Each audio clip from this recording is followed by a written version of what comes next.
Land of the free, home of the brave. Bear down.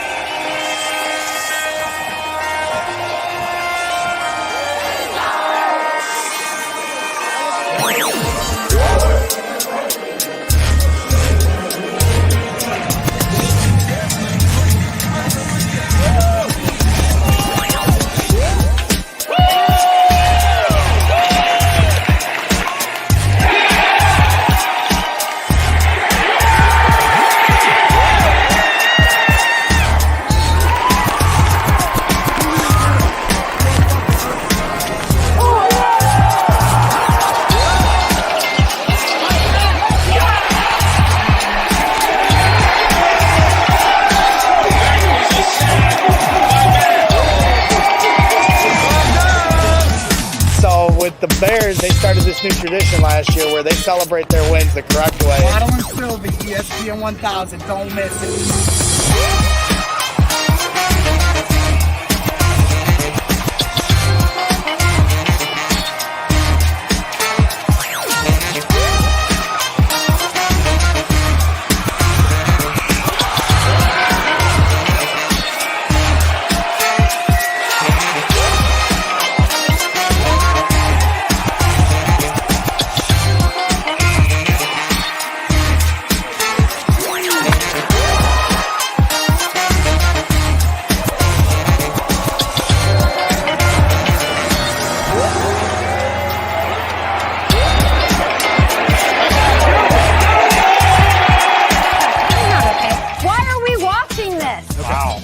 I know what you mean. It's like their own Philly.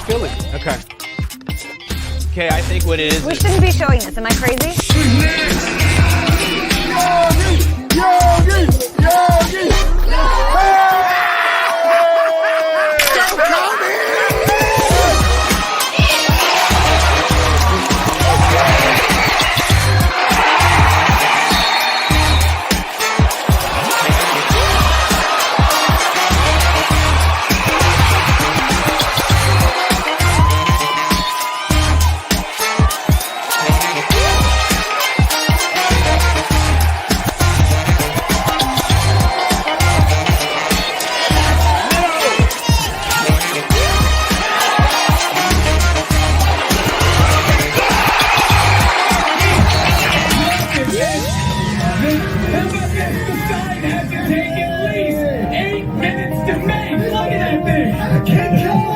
What a great sign that is. What have I told you? 17 minutes of rain would wash away 108 years of traffic.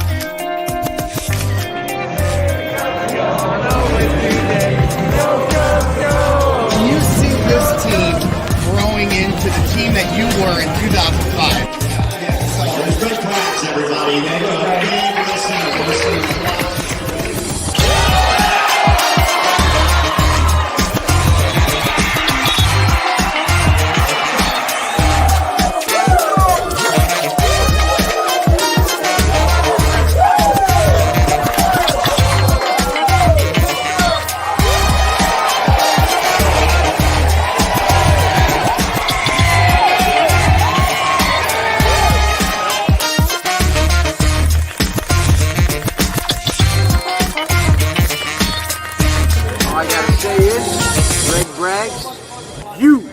Ridiculous.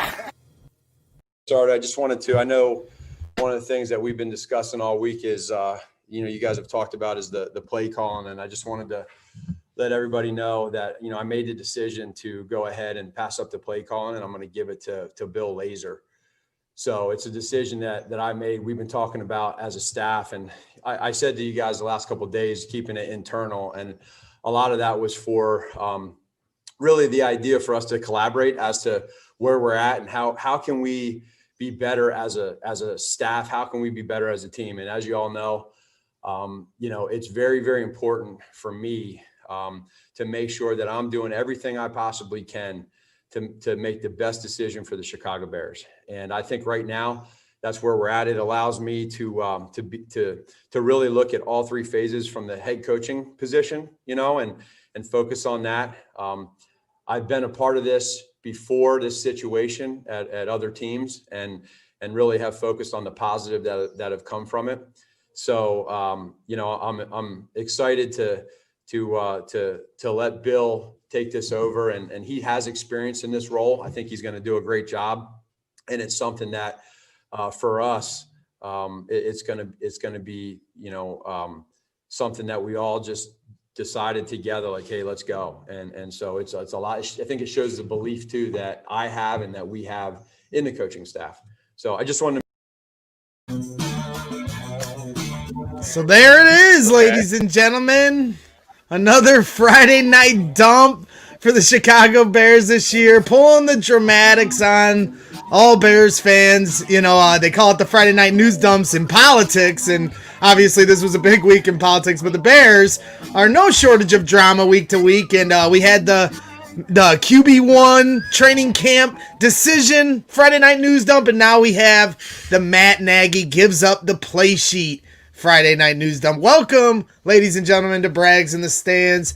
I am Greg Braggs. This is my guy Jake. We're here covering the Chicago Bears. I was at the game last Sunday, luckily enough. That was the shot you saw before our intro, a little flyover there in Nashville, Tennessee at Nissan Stadium. And not much to write home about last week. The offense could do nothing. The score definitely didn't indicate how ugly that game was. Seriously brought us back to the Chad Hutchinson, Jonathan Quinn days, Jimmy Clausen days of the Chicago Bears. Some of the ugliest offense we have ever seen, and that's saying a lot.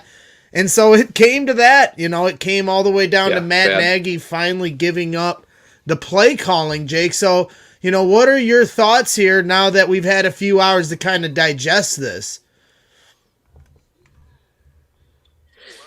Well, I think it was kind of inevitable, I think, with all the pressure that was on him to, give up the play calling eventually. I think that was going to happen at some point. And then last week happened, which was absolutely embarrassing. So I'm glad to see that he's, putting his ego aside and giving up play calling and see what Laser can do. But I don't know how much that's going to change. This O-line is horrendous. There's still lots of injuries. I don't know if we're going to have David Montgomery this week. A couple other guys are banged up.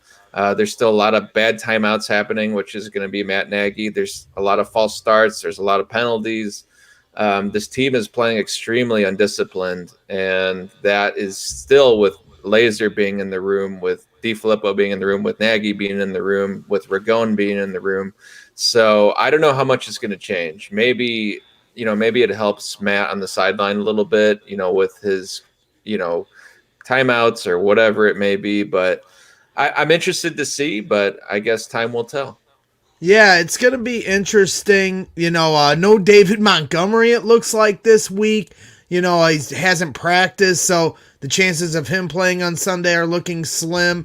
So, they've got a tall order. But besides not having Montgomery, the offensive line has trouble blocking. So it's going to be, it's not an instant flip just because Bill Lazor's calling the plays. I almost feel like Matt Nagy has been getting so much gripe about, taking away the play calling sheet to see. He just wants to be like, hey, go ahead and see. Because at one point I heard in the press conference him say something along the lines of, let's see if it gets better. Because I'm not sure if he's convinced it will. I think quietly inside his heart, he doesn't believe it's a Matt Nagy problem, but he's willing to keep an open mind, and that's what I respect about Matt Nagy. But at the same time, if I had to bet deep down inside, I don't think he thinks he's the problem at all. But, no, a switch needs to be made. He was hired to put an offense together. That was the whole point of his hiring.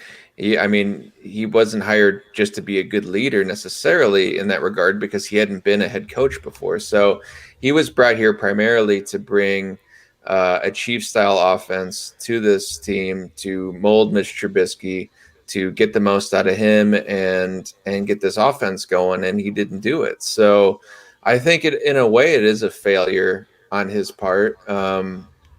He is good. I think he's a good leader of men. He's a good head coach. His decision making is suspect from time to time, but we'll see.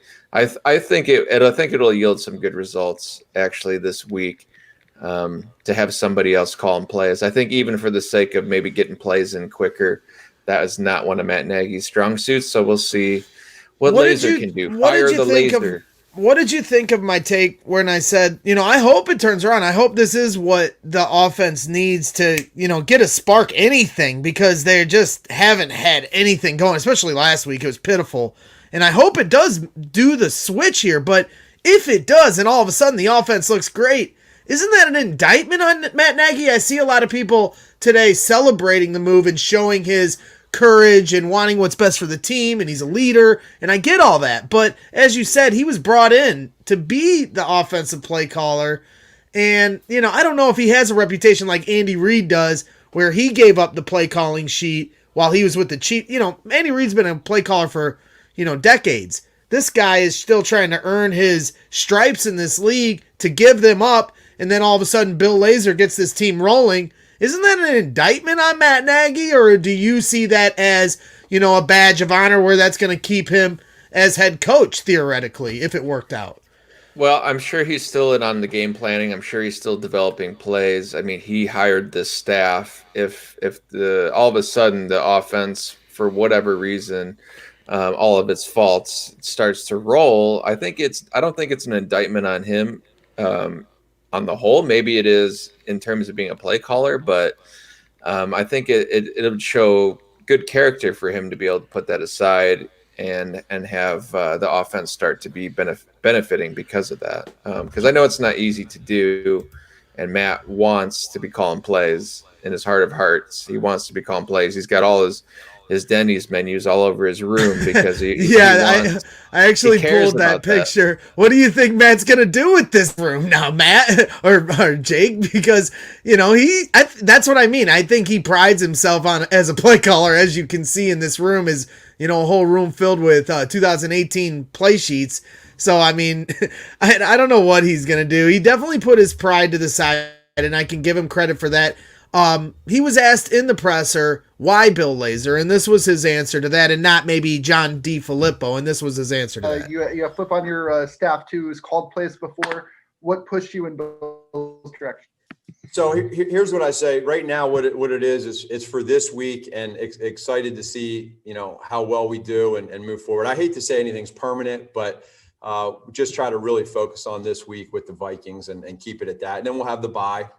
And go from there. But and then as far as the other coaches, I have a lot of respect for the other coaches on our staff. I know Dave Ragone and John DeFilippo both have done an amazing job. The four of us, along with our other coaches, we all get together. We all scheme, run, pass. Every part of the game plan we do together. None of that's going to change. We're still all doing that together. So Bill has done it before, and I do believe that guys like Dave Ragone and Flip has done it obviously for a while, but I think it shows the belief in all those guys, and Bill knows that he's been there, done that, and all of us working together is hopefully going to be a positive for us. Yeah, I would definitely the hope. Interested to see Dave Ragone get a couple calls in, but. You're going to go to the guy that's done it before him, and Lazor has the most experience there. So, well, the first moment I ever questioned Matt Nagy was, speaking of Dave Ragone, was when Matt wouldn't go, for more yards against San Diego last year when they were on like the 40-yard line. Time was expiring. They had about 53 seconds left on the clock, and he chose to take a couple knees. And then, they ultimately missed the kick to win the game instead of getting a few more yards to make that kick more comfortable. And that always bugged me in that moment. And one, Dave Ragone was on the sidelines begging and pleading with Matt Nagy to go for more yards. David Montgomery had ran for like $130 that day, and of course, Nagy got, gun shy at the end, which shouldn't be his calling card. He was aggressive when he first came in here, and now it feels like he's not as an aggressive as a play caller. So you hope they can find some consistency and then start hitting teams in the mouth. It seems like it's been forever offensively that this team has attacked anyone. They've always kind of been on the defense.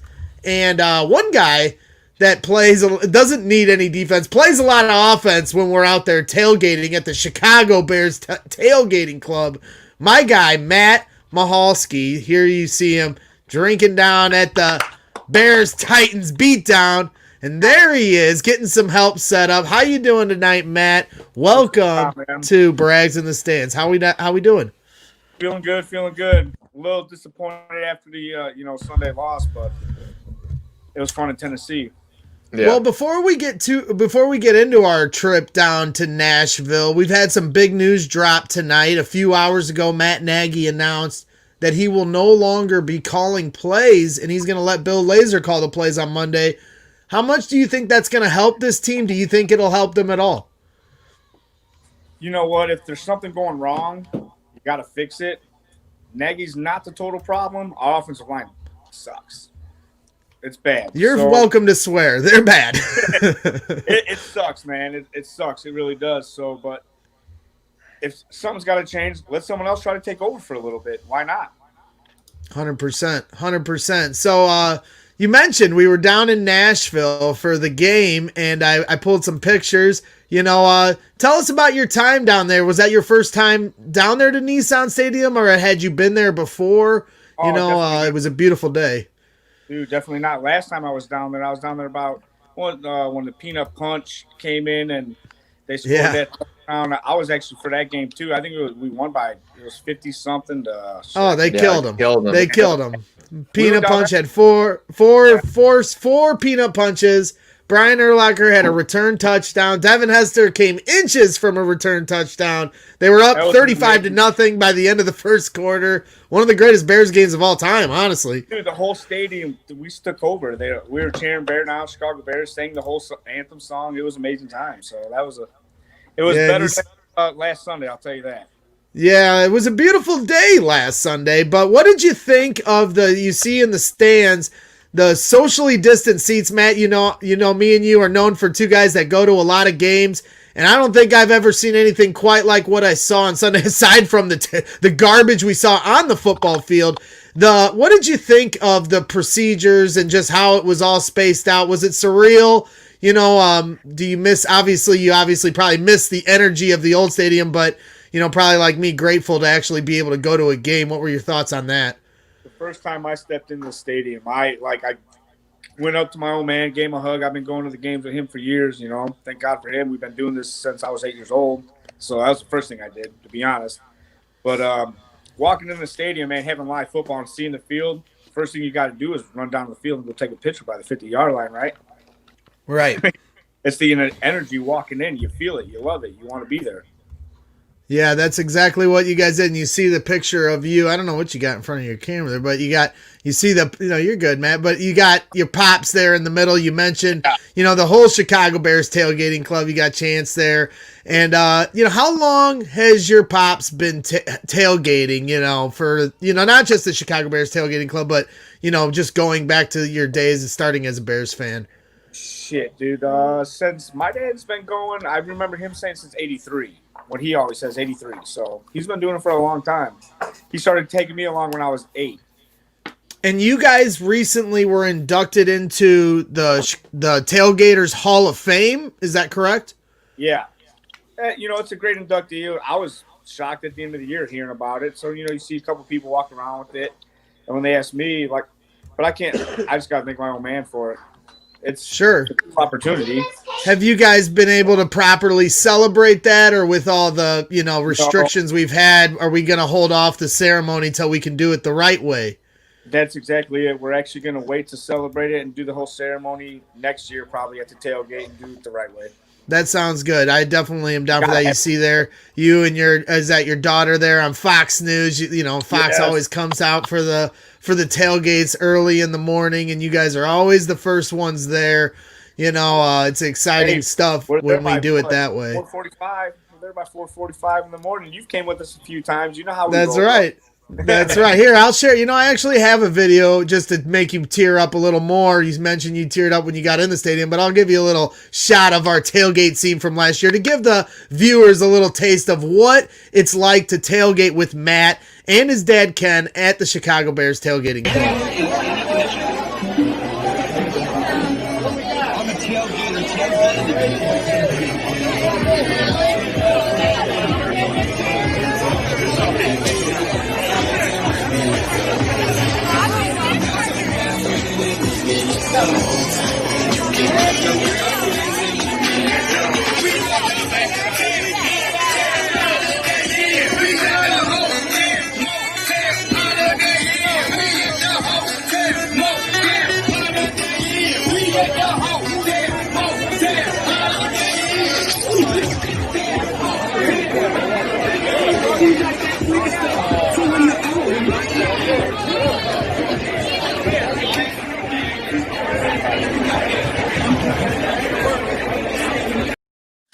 So as you can just see, a God. Like a sea of lifetime ago. I miss that atmosphere, man. Come on. man. Does it feel like it feels like forever since we've been able to just be around people like that? And Matt, I'm the same way like you. I like to be with the people, the energy. That's what I'm all about. Some people need their distance, like their space. I like being close and tight with people and giving people bear hugs. When do you think we're going to get back to some normalcy? Do you think next year we'll be able to go to games and tailgate like normal? Or do you think it's going to still be a little prolonged before we actually get back to that? Well, with Beetlejuice as running shit over there, Chicago, sorry for that, but I mean, Yeah. tough. Gonna be Yeah, tough. it is. Hopefully they can figure it out, as far as protocol and everything else. You saw at Nashville that they were able to do it. It's outdoor stadium. Indoor probably makes it a little trickier. And obviously the city's overall concerns beyond their sporting teams is number one. But I do think if it's possible, you see other teams pulling it off. If it's properly done protocol-wise, socially distanced seats, it's really, I don't think as big of a risk as, some make it out to be, but I also understand there are bigger issues trying to figure out schooling systems and things of that nature. You have a daughter that's going to school right now, and I can only imagine how hectic and chaotic 3. So, that's what I'm saying. So you've got a lot on your plate as far as trying to figure out schooling and stuff like that. So I understand sports is not at the forefront of everyone's mind, but, maybe there is a light of hope. Here, so that's pretty ahead of the mind, too. That's right. Your daughter is great at softball. Are you her coach or are you just trainer? I'm actually assistant coach with them. I'm not the head coach of anything, but I am in the coaching staff with her and all that. With the travel ball, it's a lot of work. I'll tell you that. Yeah, I definitely am looking forward to those days. My daughter's only 2.5 years old. You might hear her yelling here in a minute upstairs watching some movies with mom right now. But Matt, going back to these Chicago Bears, the 2020 Bears, right now they sit at 5-4. They got the Minnesota Vikings on Monday night. Now that we've heard the news of the play calling change, what are your expectations? Montgomery might be out. Do you think the Bears have a chance to bounce back here? They're on a little bit of a slide and it doesn't look great, but like I said, they're 5-4. Do you feel any optimism at all, or do you just think this is going to go the wrong way? You know what? I always try to stay positive about it, man. But I want to. It's Dalvin Cook. You got to stop him, and it's kind of hard. It's actually really hard. So I'm intimidated by him because they're on a winning streak. We lost 3 in a row. They won 3 in a row. Is that what it is? Yep, I believe, Brendan. Yeah, and so, I mean, they're coming on strong. Can we beat them? Without a doubt, our defense, but we need to make turnovers, I think, to win the game. If our defense don't make any turnovers, we're not going to win the game. So they shut down Henry, so they just shut down a big-time back last week, so now. Last week, he was the leading rusher in the league, and now this week, Dalvin Cook's the leading rusher in the league because we shut down him last week, so we got to do it again. Yep. And speaking of rushers, we got to see a Bear get his first career touchdown as a Chicago Bear. Here, I'll share that with the viewers.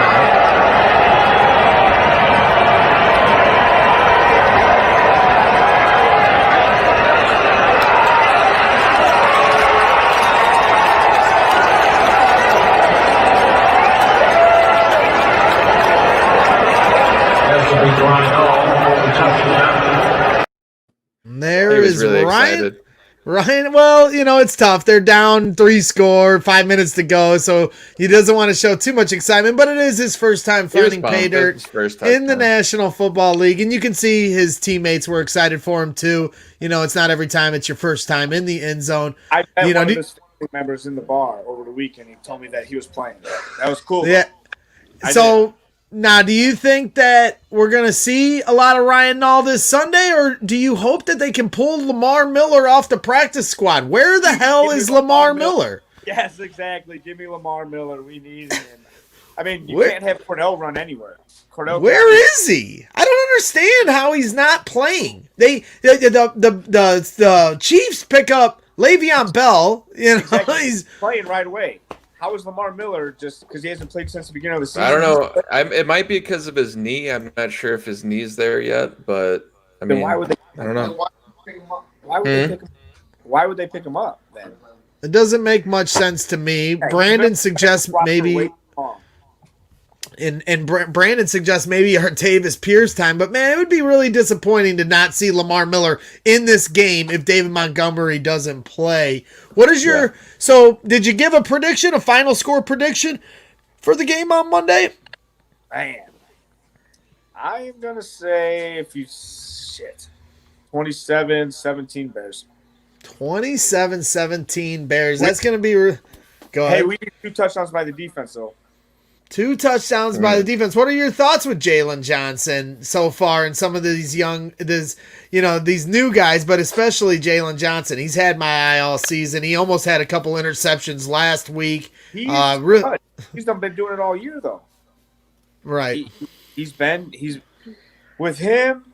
You know who needs to step up is Eddie Jackson. Needs to make more plays than he has. Once he can't tackle, and that's what's killing me on the defense. But once them corners get in back and they're in it, they can do it. Yeah, you saw here on this play, we'll share this because I got all these cool highlights from the Bears Titans game. But you see here where Eddie Jackson tries to cheat a little and bait Ryan Tannehill into an interception, and Ryan hits AJ Brown for the touchdown.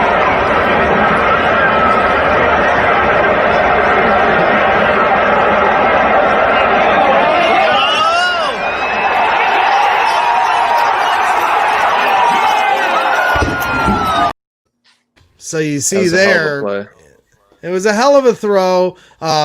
Definitely Buster Screen. There's nothing he can do there. But again, Eddie Jackson, he likes to try to give you just enough space to want you to throw it because he thinks he can get them all. And just missed that one. Every time Eddie gets one and houses it, they call it back. So, he can't seem to buy a bucket when it comes to this year. Nice catch, Matt. Look at that. You're multitasking. You're not only answering the questions, you're making the catches. If only our Bears wide receivers could, multitask in that way. We can just hold on to the ball. More sturdy than our offensive line, brother.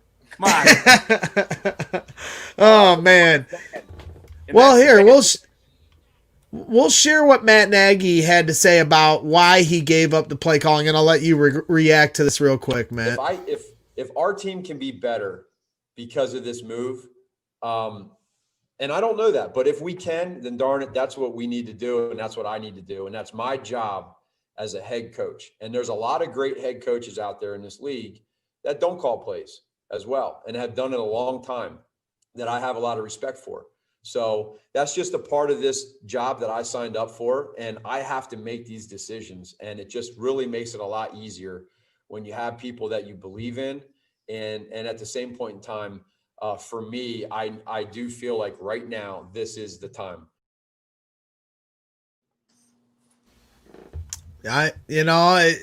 It's like nice to hear, his humility on the subject, but at the same time, it's like, man, how did we get to this point? He was once the coach of the year. Everything felt like the arrow was flying up, and now here we are, giving up the play calling and celebrating it almost.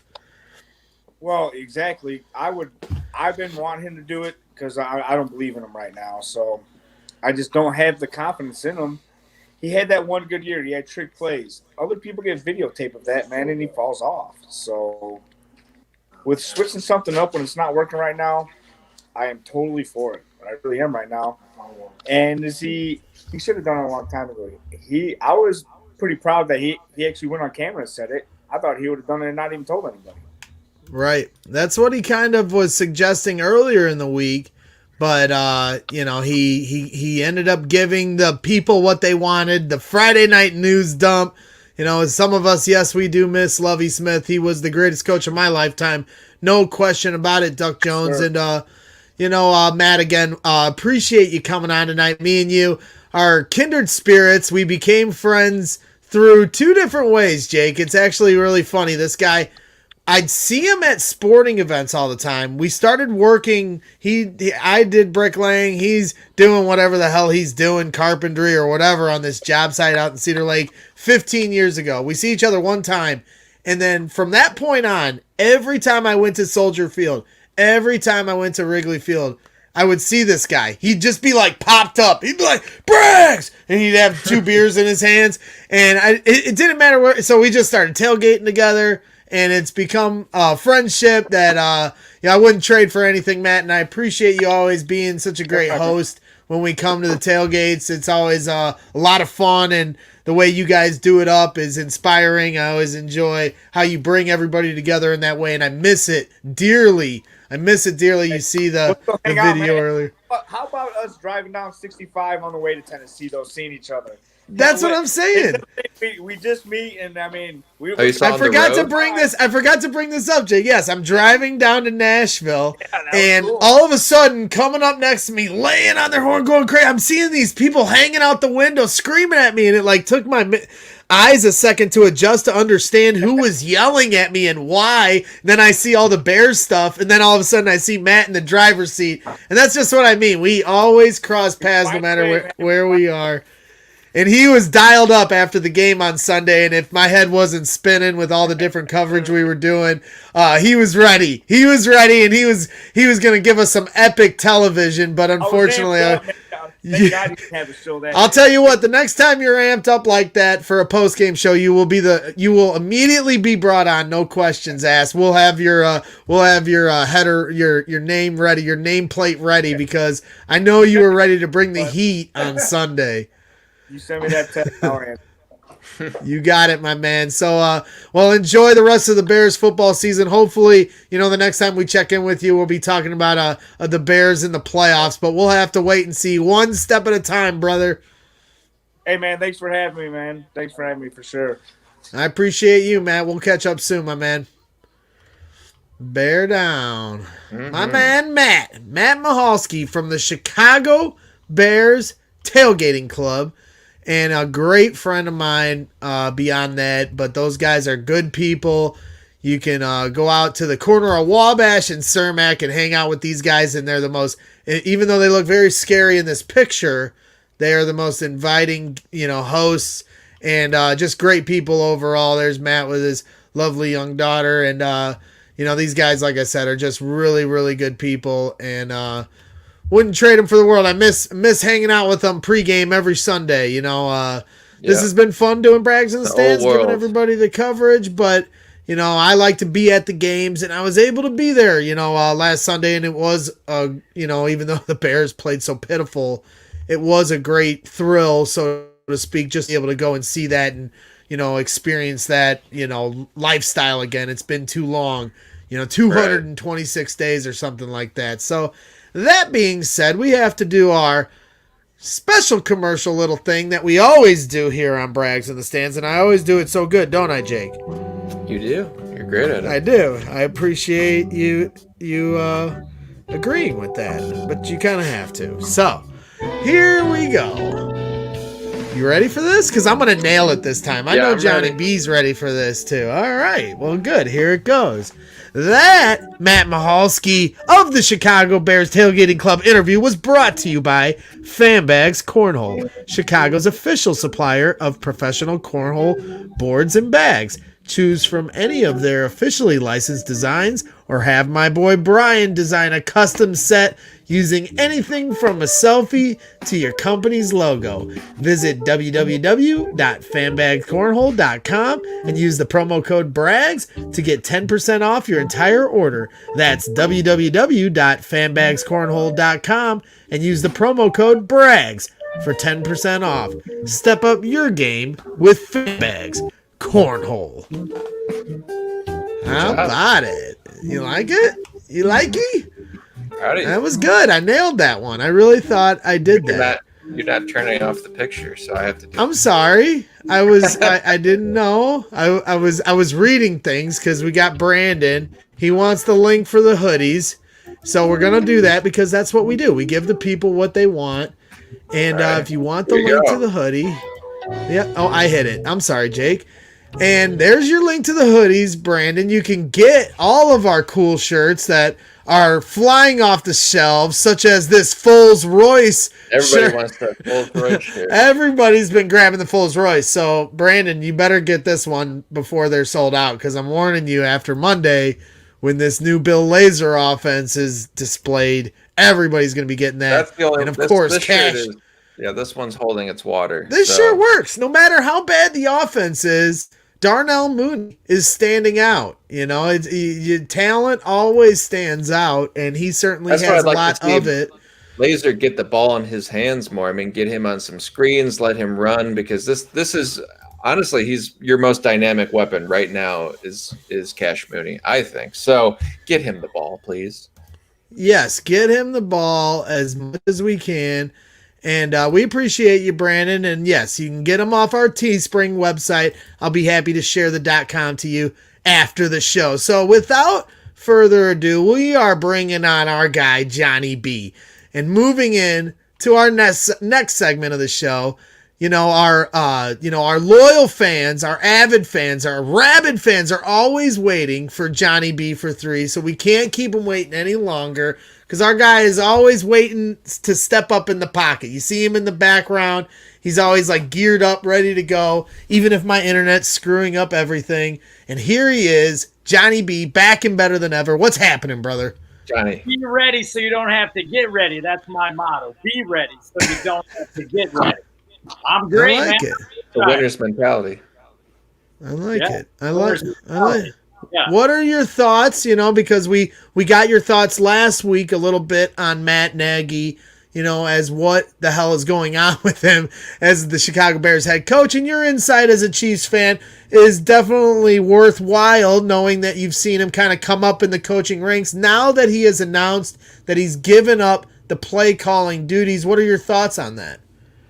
Well, you know what? I used to think Nagy, the first year he's with the Bears, he was going to be the man. But with what's been going on here the last couple seasons with the Bears, I'm not so sure. Maybe he has too many responsibilities, and maybe this is what the Bears need. They do have to get that ball in Mooney's hands, though, because I guarantee you, if he was under Andy Reid, he would be lighting it up right now. A lot of people never heard McCole Hardman last year when we drafted him, I believe, in the 3rd round. And he just makes these splash plays, even though he's only our 3rd or 4th wide receiver when everybody's healthy. He's making things happen, whether it's on a kick return, a punt return, getting the ball in space, and just letting him showcase his speed. And they're just not doing that with Mooney. That's what I'm saying. Should be sold out because they look insane, and that is your best player. That is in my opinion, your biggest weapon on the team. So I agree with you. I mean, they got nothing to lose, to be honest with you. And I don't want Nagy back in Kansas City when we lose there. He'll be back. He'll be back. Please. No one's gonna hire him as an offensive coordinator. So he'll be back with the Chiefs. He'll be getting you guys coffee or something. I can't do it. But if Nagy didn't work out, do you think, because a lot of Bears fans would want Eric Bieniemy, the offensive coordinator currently for the Kansas City Chiefs, but I think one thing Bears fans don't consider is, do you think Eric would even want to come here knowing that Matt failed here? There's no quarterback. I don't think he would, because the quarterback situation, to be honest with you, unless the Bears could get one of those top 2 quarterbacks in the draft, this upcoming draft, I don't think so. Also, they're very good friends. I don't know how the dynamic of that would be. I don't know if he'd want to be the guy to come in after. I'm fully expecting the enemy to either take the Houston job if it's offered to him, or possibly the Jets if they're for sure going to be able to draft Trevor Lawrence. That's what I'm kind of expecting.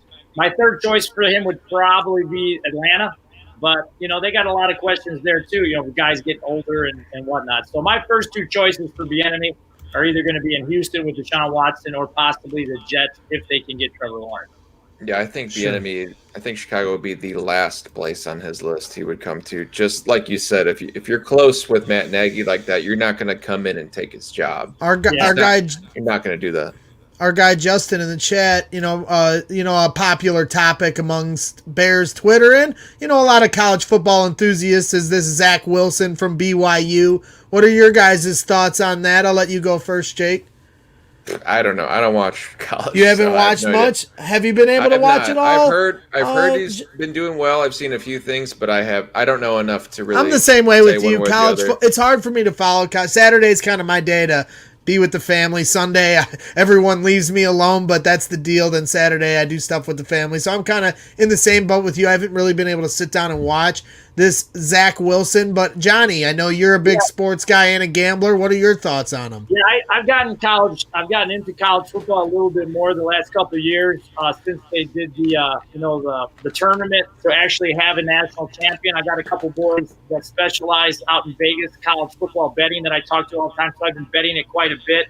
And I have seen him because a lot of times those BYU games are a little bit later, so it gives you some action late in the night. And he looks phenomenal. We'll see, though. Does it translate to the NFL? I guess, as we're finding out here, you get the right quarterback with the right coaches. And, if they understand the communications there, anything can happen. I mean, obviously, he's going to be drafted somewhere, and it's just a matter if he can get it done at the next level. I mean, he is absolutely lighting it up. Sure. So I guess we don't want to leave our guys waiting any longer because you're the guy that helps make the people money from their couch. What easier way to make money? You ain't got to go out to work. You ain't got to work on the weekend and work overtime. Johnny B is here every week to help you make that money so you can just sit at home with your family by the hot stove fire and, the warm, hot chocolate. Everything's got to be hot because it's getting cold now. All right, Jake? Not all of us live in Austin, Texas, okay? It's been 80 it's today. getting chilly. Man, Austin, Texas. So it's 81 degrees today, boys. So you're a man of many skills and many traits, Johnny B, but the thing you're known for here is Johnny B for 3, so I'm going to let you rip it, my man. Let's do it. Let's do it. Let's get it. All right, so as I talked about before, we're getting these picks on a Thursday, which is a little bit tough. Had a backdoor cover to go against us last week, so on the show was 13 and 14, 500. That's not usually my style, but if we put my game day picks, those are going off 11 and 4, including I had quite a few people DM me yesterday, and I gave him Phillip Rivers over 265.5 yards passing, and he smashed that. He was over 300. So we went 2 and 2 on those game day picks. Our game day picks are at 11 and 4 for the year, and overall 24 and 18. Not too bad in a pandemic, but I think I'm liking this week's pick. And here we go. Number 1. What do winners do? Winners win. So what do you do with winners when they got big spreads? You tease them. The Saints rolling hot. They got some of their weapons back. I'm going to put the Saints -3 with that bad man, Aaron Rodgers. He's playing the Jacksonville Jaguars. But why not just tease it a little bit with the Saints and make it a sure thing? Put those two together, -128. I really like this pick a lot. Number 2, Baltimore, the Ravens. I don't know. There's something, a little communication. They did win by multiple possessions last week against the Colts. I just feel like they're about ready to explode for some reason. And I'm going to take them at -6.5 this week at -130. And I'm going to do something a little bit different for this third pick this week. I don't know exactly what the payout's going to be because they haven't announced the prop bets yet, but I'm going to take Rodgers, Breeze, and Goff. They're all going to light it up this week. Goff's playing against one of the worst defenses in football, the Seattle Seahawks. Take them, all 3 of them, at 1.5, over 1.5 TD passes. So if they throw 2 TD passes, you cash it to parlay. I'm expecting it's going to probably be +130, +150. You want to get real crazy on that one, take them over 2.5 touchdown passes. And if that sucker hits, you're going to love that one. So I'm going to check those 2 out. And, of course, I'm going to roll some game day picks Sunday morning. The Chiefs got a bye. I'm going to be bored out of my mind. But there's lots of money to be made in football to watch. I like those. I like the parlay with the touchdown and a half. I'm liking that. I'm starting to get into those a little bit more because they are becoming so popular in the sports betting industry. But, sometimes you could take a few bucks and put some kind of weird things like that together, and you can really make some money. Anytime touchdown scores, I know a lot of guys have turned like $40 and taken 3 or 4 anytime touchdown scores. So basically if they score in the game and turned it into, $300-400. So it's kind of fun. It doesn't cost a lot of money. It adds a little bit more excitement to the game. And I'm trying to do a little bit more of those picks instead of the standard stuff. So I was seeing somebody had, there's like 7 variables on this ticket that they had. They put down like $70, and if all 7 of these hit, the payout was like $1,500 on a $70 bet. So that's pretty cool. I mean, the odds, you gotta hit them right, but I mean, that's a big payout for a $70 bet. Yeah, what I do sometimes when I do these crazier bets is, if I do well on some of my other bets, I'll just take a percentage of it and then I'll put it into a crazy bet, and I don't really feel it. And then if it does hit, it's like, Monopoly money. Is that like a little bit of fun money? Throw it up in the air, watch it come down, and do what you need to do. We can't do as much as we used to before the pandemic, but I'm sure we'll get back there. Right. Let's hope so. Let's hope so. Ducks line up. Ducks line up. Ducks line up. That's right, my man. Ducks line up all day long with our guy Johnny B. As we said, you're a man of many skills, many traits, and not only do you give out picks graciously enough to our viewers and help them make money from their couch, but you also are known for your infamous duck races. And I hear you have a special announcement for us tonight. I do have a special announcement. We're going to do that second Chicago Bears Legends Duck Race. And I was waiting to kind of do it. I had filmed this race a while ago. We still are in a drought here in the area, so the water's a little low, but I have a fantastic race. We're going to show a little bit of it here in a minute.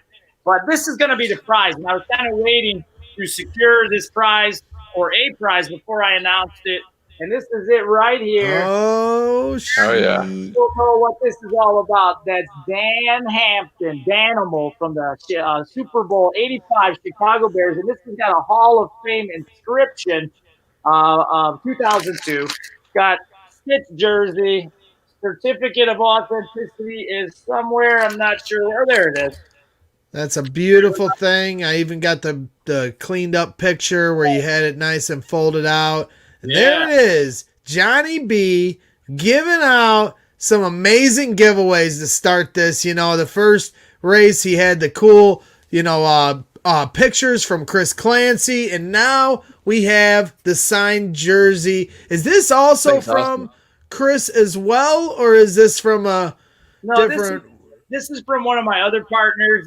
Okay. It's he doesn't specialize in Chicago, so he pulled some strings with some people he knows, and I told him what I was doing, and he does a lot with me on the Chiefs duck races. We've given away Tyreek Hill jerseys and photos, and Sammy Watkins signed football. We gave away all sorts of signed stuff.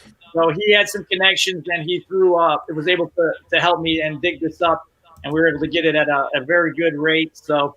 Well, I didn't want to put you on the spot, but I just wanted you to pass along the thank you because, all of us over here at Brags in the Stands, everybody tuning in to give, our viewers an opportunity to win a prize like this for something as simple as your, awesome duck races is as cool as it can get, just for a simple retweet. That just kind of shows what you're all about, Johnny B. And that's what we're all about here at Brags in the Stands, giving back to the people. So one of you very lucky winners will come away with the Dan Hampton signed jersey. So we'll play, because you mentioned we had the duck race preview. So we'll play the duck race preview.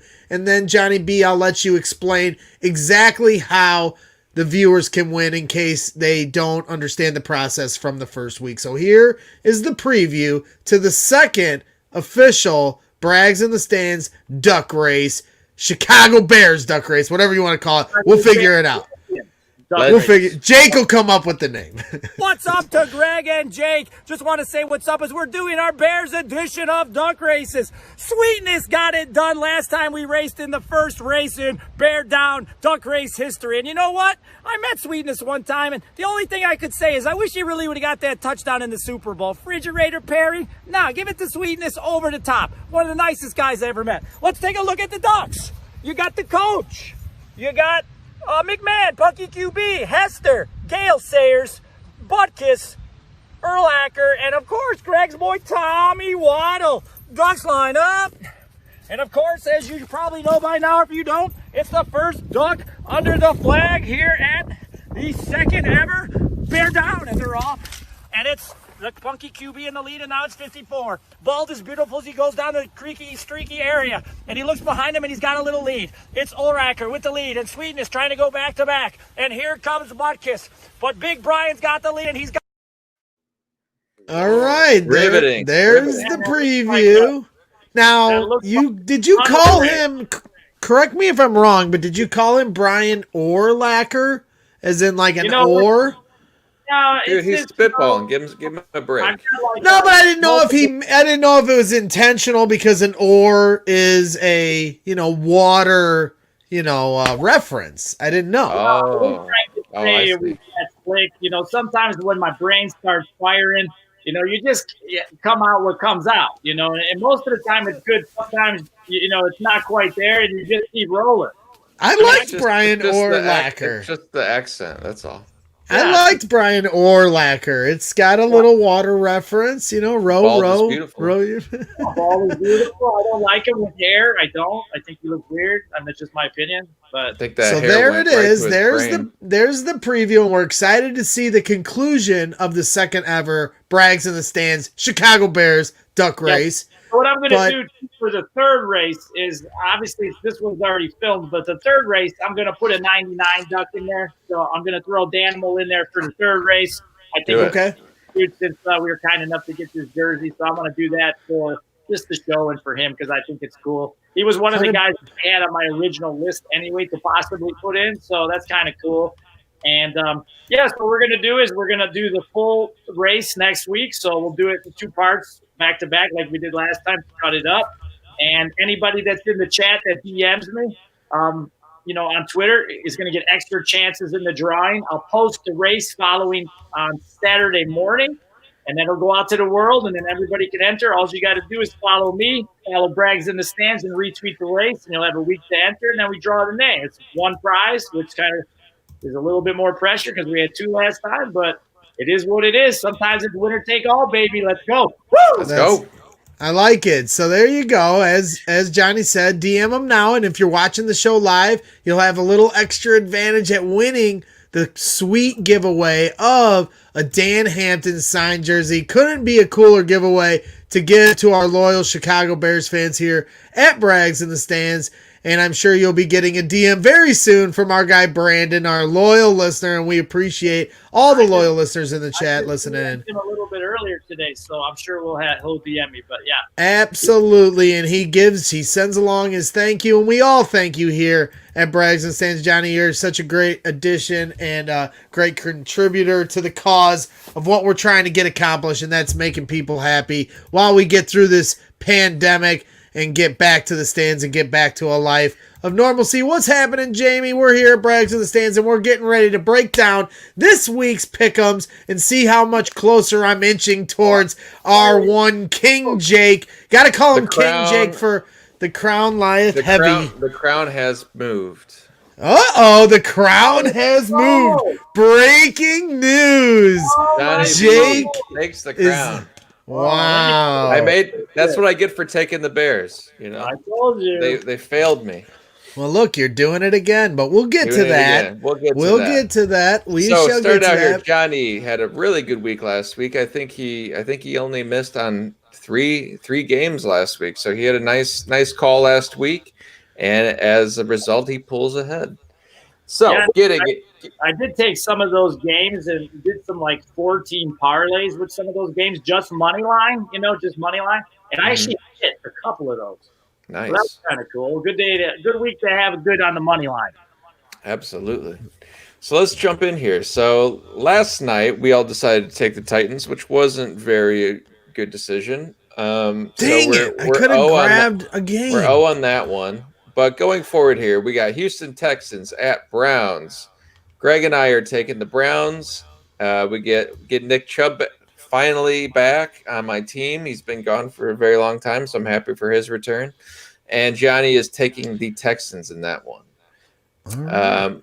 Washington at Detroit. I am Jake. Johnny and I are taking Lions, and Greg is taking football team for the second week in a row. Was I wrong last week? Yeah, I think so. Yes, you were. Yes, you were wrong. Well, last guess week. what? I'm gonna be right this week. Let's go. Well, I'll take that. Scary Terry McLaurin. We'll take it against lead those Lions. The football team and my fantasy team to a championship. Alex Smith coming back, ready to lead the charge against these Lions. With one leg. Tampa Bay Buccaneers at Carolina Panthers. Buccaneers got destroyed by the Saints last week. That is something that Johnny called that I did not, because I saw the Saints almost lose to the Bears. So I said, Well, the Bucks should be able to put up points on these guys, and they could not. So we're all taking a redemption game for these Buccaneers across the board. Eagles at Giants. Eagles across the board. Jacksonville at Green Bay. Packers across the board, which is a no-brainer, I'd say. Buffalo at Arizona Cardinals. I'm taking the Bills. Greg and Johnny are taking the Cardinals. Josh Allen is playing really good football right now. That team is humming, so I'm taking the Bills in that one. Cardinals. You're just taking the Bills because you have Josh Allen on your fantasy team, and I'm just taking the Cardinals because I have Kyler Murray on mine. That's not why. Let's be honest. Don't lie. No. Be honest. The Cardinals' defense is suspect. The Bills have a decent defense. The Bills are rolling on offense. I'm taking the Bills. That's why. That's why I'm doing it. All right. Dolphins at Chargers. I'm sorry, Chargers at Dolphins. Excuse me. I'm taking the Dolphins in this one. The Chargers, I do love Justin Herbert. They just can never seem to close games. This is the week they close. This is the week they close. I don't doubt it. I like what the Dolphins defense has been doing in the past few weeks. Tua looked pretty good last week. He's a dual threat quarterback. I know that they just lost. I can't remember who it was, the receiver. But they still got some good weapons. I'm taking the Dolphins in this one. Greg and Johnny taking the Chargers. Broncos at Raiders. Raiders across the board. Seahawks at Rams. Seahawks across the board. And that one could go either way, I'd say. The Seahawks defense is horrendous, like Johnny was saying. So that could go in either way, but I'm still going to take I'm still going to take the Seahawks. It looks like everyone's following suit. Bengals at Steelers. We're all taking Steelers across the board. I almost took the Bengals there. I'm not going to lie. I kind of like the Bengals in the points this week. You know, Big Ben hasn't practiced all week. He still hasn't got cleared. They looked dreadful the last 2 weeks on offense, including against the Cowboys. I don't know why, man. I just feel like I'm not going to say it and maybe bet it. I don't know, but I have a feeling that the Bengals are going to cover, and I believe the Bengals are 6-2 against the spread this year, even though they're a losing team. I think Burrow is the real deal. So we'll see. That one we'll see. Went with a spoiler on that one. Last I saw was Big Ben is supposed to play in this game, regardless of his COVID diagnosis. That's what I saw just today, which made me decide to go Steelers. I was thinking Bengals like you guys were as well. But if Big Ben's in that game, I'm going to give it to the Steelers. Granted that he did mess up both of his knees, like he loves to do. But we'll see. I would not be surprised if the Bengals took this game. Niners at Saints. The Niners are banged up still. Saints are rolling. We're all taking the Saints. Ravens at Patriots. Ravens across the board. I think that's kind of a no-brainer. Patriots have been quite disappointing this year. And the final game, the Monday night slate, Vikings at Bears. I'm taking the Bears. Greg and Johnny are taking the Vikings. Why I'm taking the Bears is because Kirk Cousins sucks in primetime. He always does.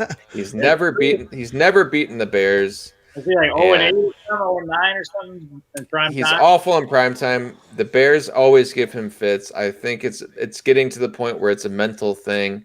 This seems like one of those games, especially now that the play caller has changed. It seemed like every time that happens, there's some little mojo that's whipped up. The same thing happened, even though it was in a loss, when Gase handed over play calling and the Jets were able to kind of score and put some stuff together. I think it's going to be a similar result. I'm taking the Bears in this one. Greg and Johnny are taking the Vikings. Yeah, for me, Calvin Cook. So I'm going against Jake with no Mahomes this week. This is BS. I'm on a hot streak. Well, I just played Jonathan Taylor like an idiot. How is Eric ahead of me when I beat him heads up? I still don't know. I still don't know why he's ranked ahead of me in the standings, but whatever. But yeah, I don't blame you there. You beat him head to head? Yeah. Well, it depends on how Greg set it up. I don't know. We've got it real tight in the last second league. Johnny, Jake, and I, and Eric are all fighting for that top spot, and Jake gets lucky. He faces everybody that has their worst week. But back to the Bears. I haven't had my number one running back for like half the. Nobody cares about your problems.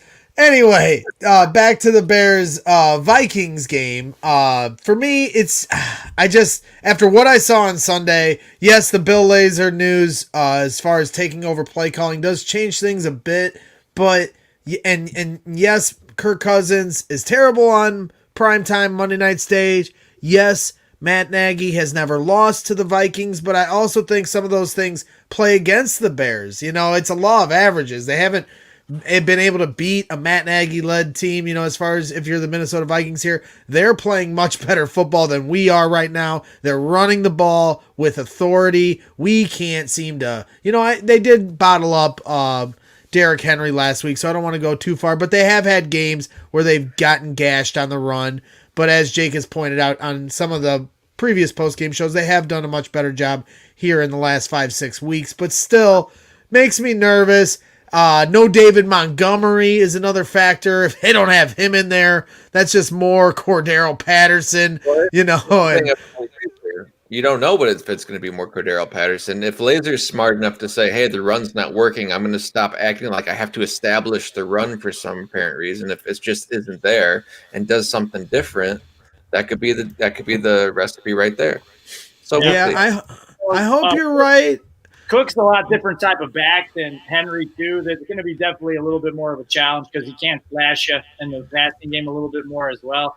Bears run defense, I believe, is 12th or 13th, maybe 11th. I don't know. So it's not horrible. It's not great. It's not top tier, but it's not bad. I mean, they could definitely, if the defense gets hot, they could shut it down and have a chance. Right. They just need to go for it. I mean, the fans, obviously, all you guys do it. I mean, I think you would be happy if you just showed some, just some creativity and went for it a little bit. And if you ball out and you don't quite win, might as well. They pulled out the fake punts. They pulled out those things against the that was the Titans, right? The Titans game. Yep. The fake punt. I had my head down because I figured for sure they were punting, and then they get the fake punt, and I was like, what happened? And they were like, oh, somebody ran off with it. I was like, oh, it's a fake. And of course, with all the play, I got all these cool plays. Well, not cool plays because a lot of them were terrible plays for the Bears. But how about them Bears? Not the Bears.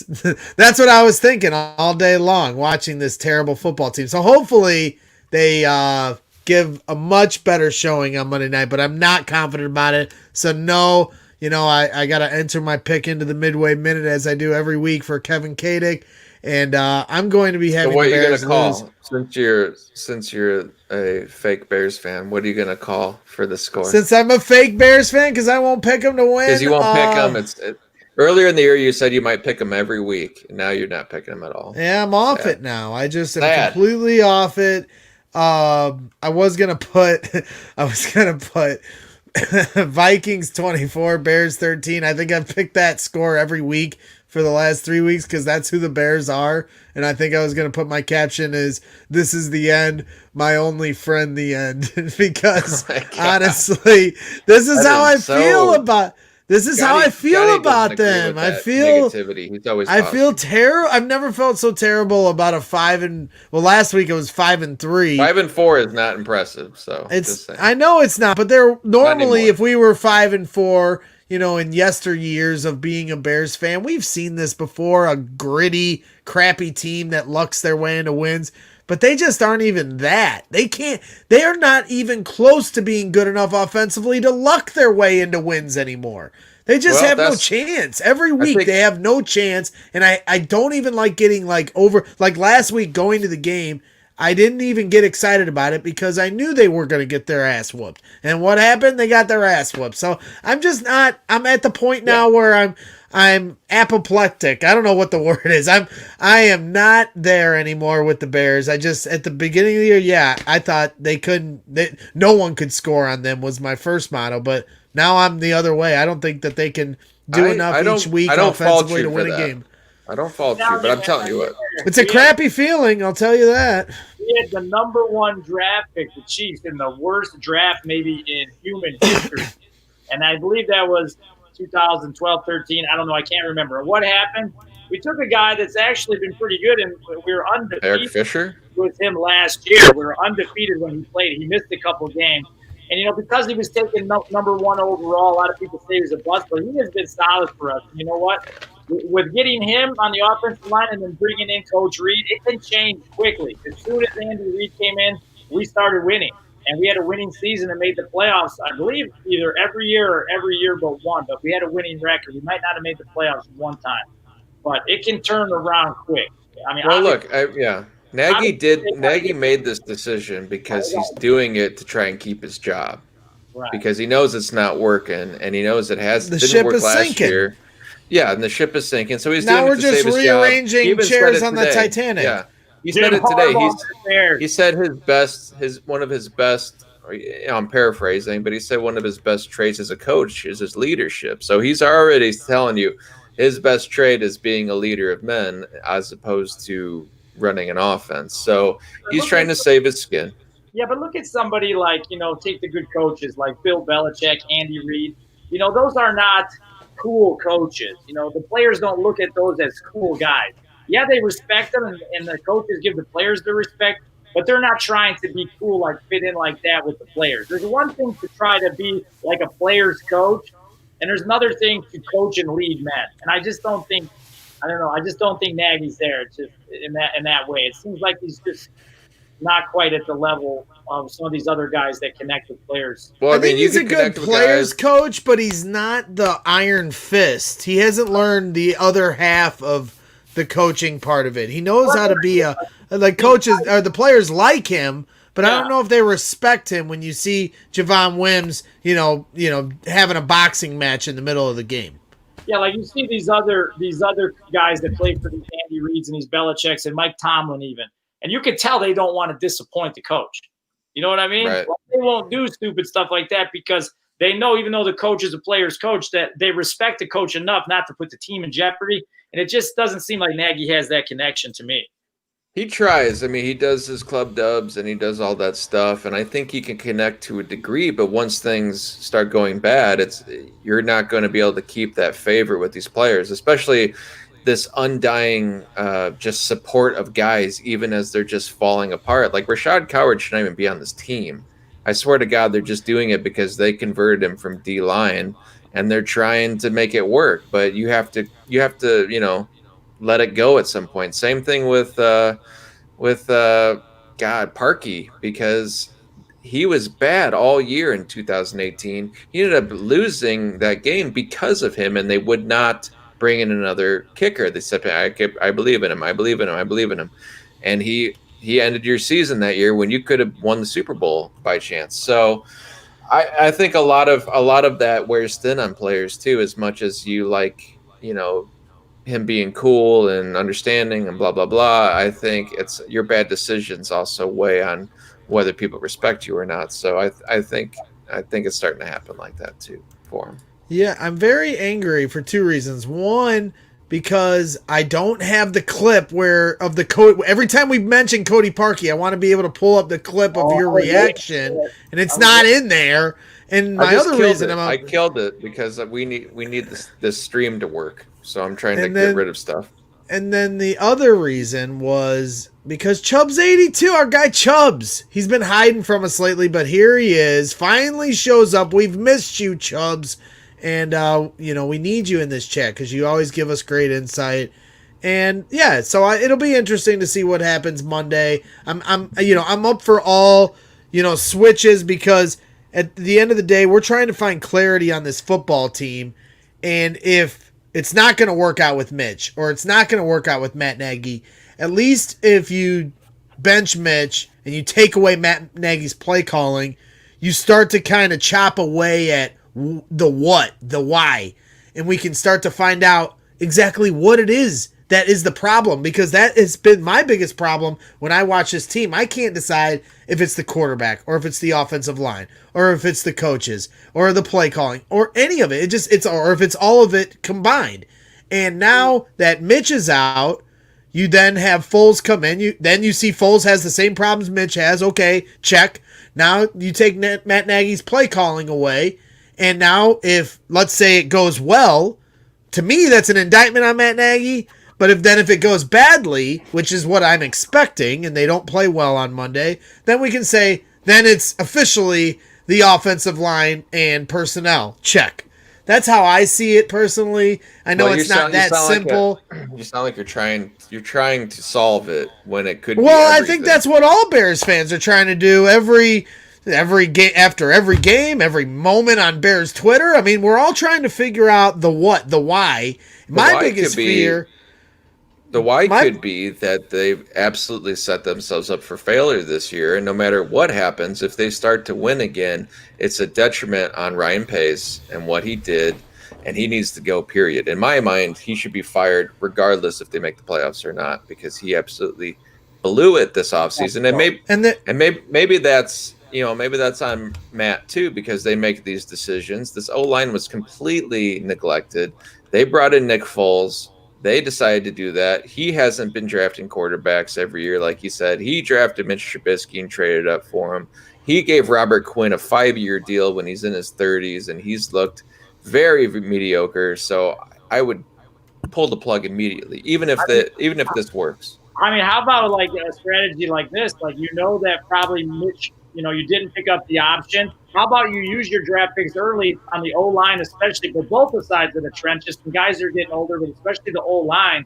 And then you roll Trubisky out the whole year. You roll him out the whole year. You use the money that you spent on Foles to maybe bring in some free agent O-line, and you build it that way. Then you go into the draft, and you have some guys already established, and you decide who your next quarterback's going to be, whether that's you're trading up or whether you're going to try to get a free agent here. Maybe Jimmy G's available. Who knows? I mean, but it's going to be better than Foles. And now you dumped all this money into him, and what are you really getting? I mean, the numbers. That was bad. I hated that trade. I've said it since the beginning. I absolutely hated the Foles trade. I was encouraged by the Robert Quinn. I thought he would be showing out a little bit more. But in retrospect, why make that investment in another D lineman? Or I'm sorry, a rushing lineman or a outside linebacker. Yeah. When the O-line sucks. It sucked last year, and you think that Jermaine Ifedi and Juan Castillo is going to come in and just all of a sudden this line is going to be – it was all Harry Heastand, basically. It's completely bullshit, and you should know better. If you can evaluate football properly, you should be able to see that Charles Leno was not a good tackle. You should be able to see, that you had some issues on the on the inside of the line. But that's not just on Pace. That's on Nagy, too. You can't say that he didn't have huge input on drafting that Pace Cole makes Kmet. The personnel decisions. Yeah, I mean, you got to be able to coach, too. Obviously, all of these offensive linemen, these guys have played football their whole lives. They're huge dudes. They can run reasonably well. Otherwise, they wouldn't be here in the first place. So what are we doing on the coaching staff of the Bears, teaching these guys, teaching the techniques and things like that? What's going on there? But you said, did they give Quinn 4-year deal? 5. Yeah. It's backloaded. I think after 3, it's kind of null, but still, I think he's 31 years old. So you gave him a 5-year deal to rush the passer opposite Khalil Mack, and now he's probably going to be around longer than Mack is, because if this season blows up, then I imagine Mack's going to be on the move, because that's the first thing I would do if I were GM. It's just my biggest fear watching all of this, play out. And my biggest fear is going into next year or 2 years from now, however long it takes, and then we see Mitch Trubisky and Matt Nagy succeeding elsewhere. That's the life of a Chicago fan. Well, I mean, I want it to work out here with us, if that's how it ends to be, and it's if Nagy works out somewhere else, he's working it out as a leader of men. It's not as a play caller, because he has every tool at his disposal right now, minus the O-line is a mess. And that's what I'm saying. For 2 years, I'm not, Chubbs gets mad in the chat that, I don't want to hear offensive line as an excuse. They're terrible. Our guy Phil Atoshin has shown it for 2 years on his Tape Never Lies series.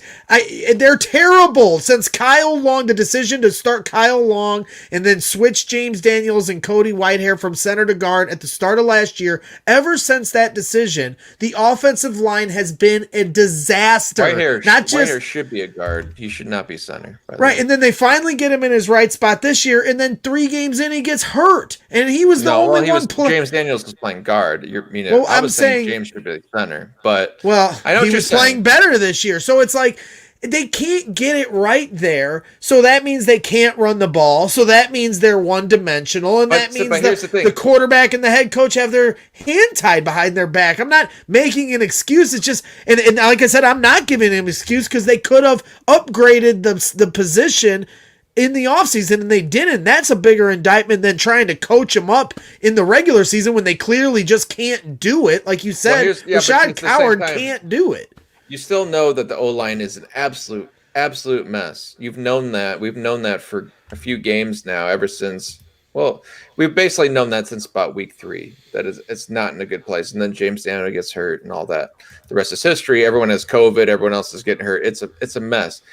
Nagy knows it's a mess, and he still isn't scheming necessarily. He's still scheming things up like the O-line is fine. So I'm not going to give him a pass because the O-line is crap, because Nagy's calling stuff that's ridiculous. He was calling – go ahead.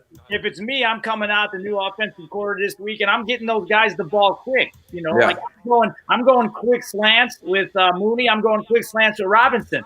Get a quick break, make a move, get the ball in space on the move. You don't need very much time. And then Foles was still taking 5-step drops last week. Like, why the hell are you doing that? What do you think's going to happen? The first series of that game last week, there was quick throws. Those things were, the offense was moving, and then as soon as that drive was over, it was like back to the old Matt Nagy. Like the O-line is bad. We all know the O-line is bad, and you're still making Foles drop in the pocket like that, and he gets killed. Like, it's mind-boggling. That's why I'm not giving him a pass for anything. I know the O-line is bad, but I'm not going to say a smarter coach could do more with this O-line.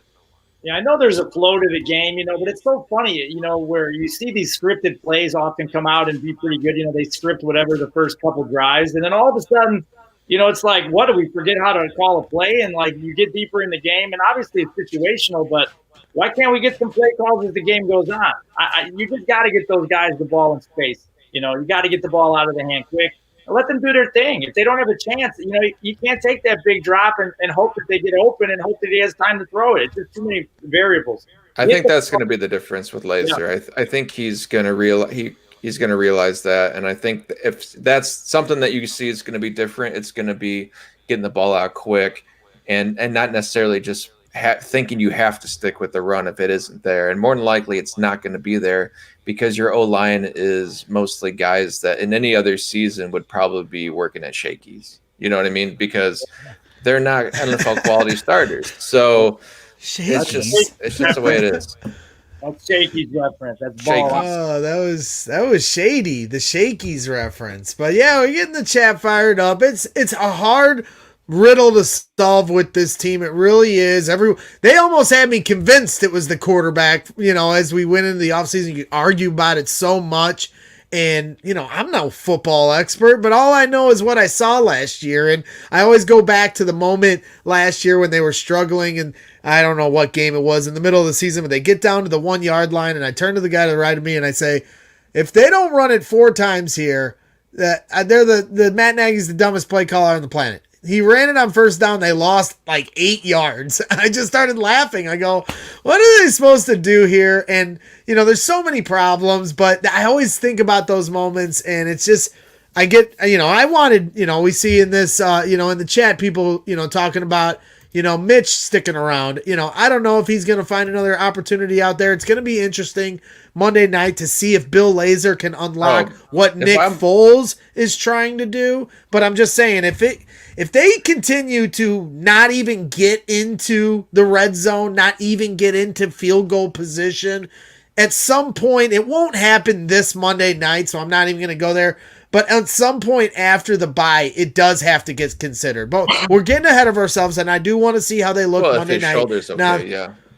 Well, that's the other part of it, because I see a lot of people talking about it, and that is the biggest key.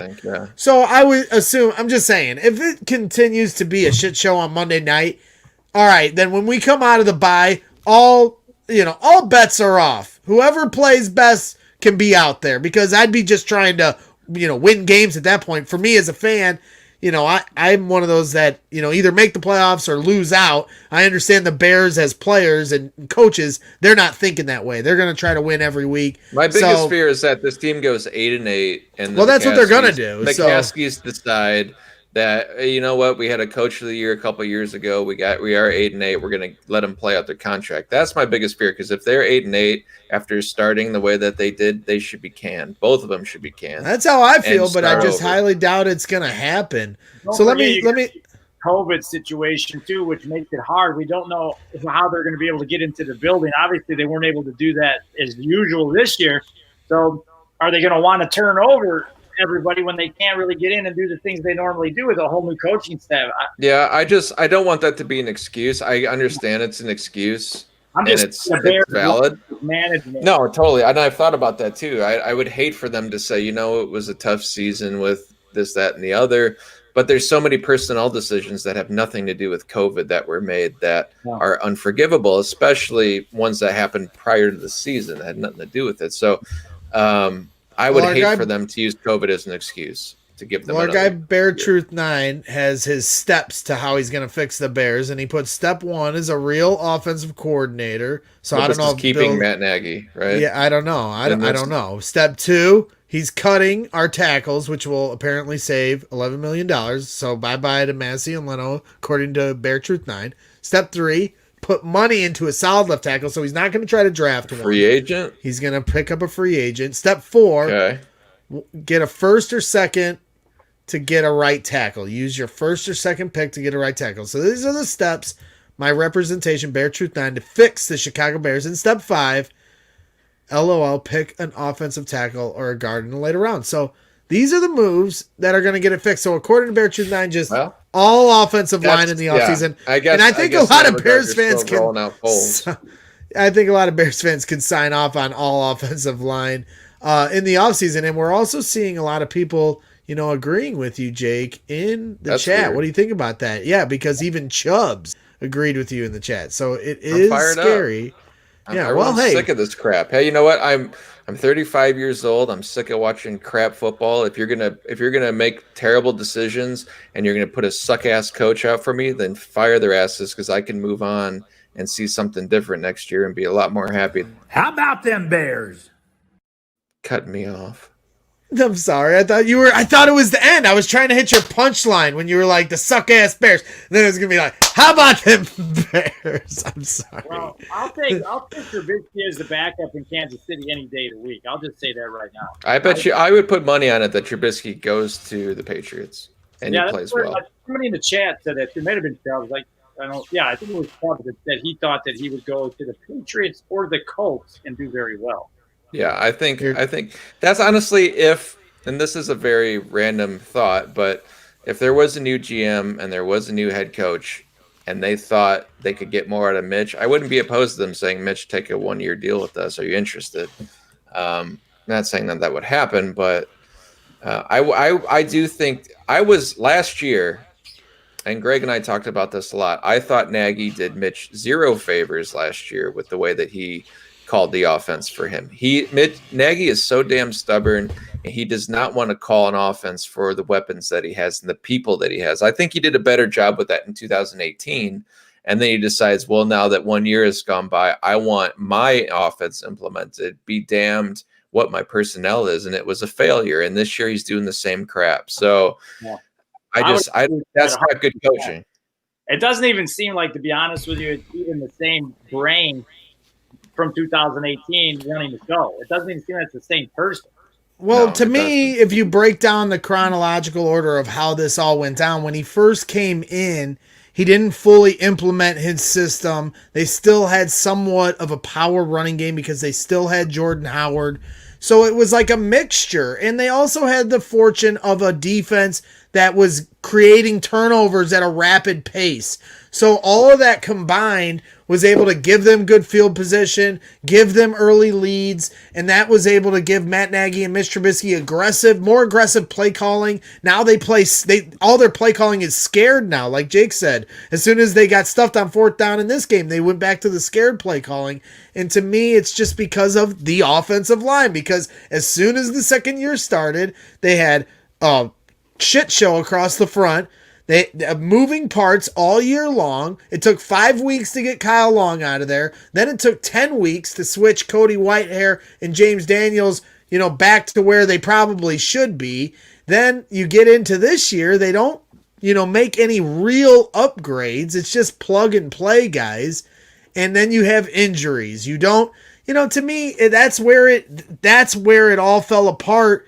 And as Jake said, he tried to implement his system last year without an offensive line that can actually block it up.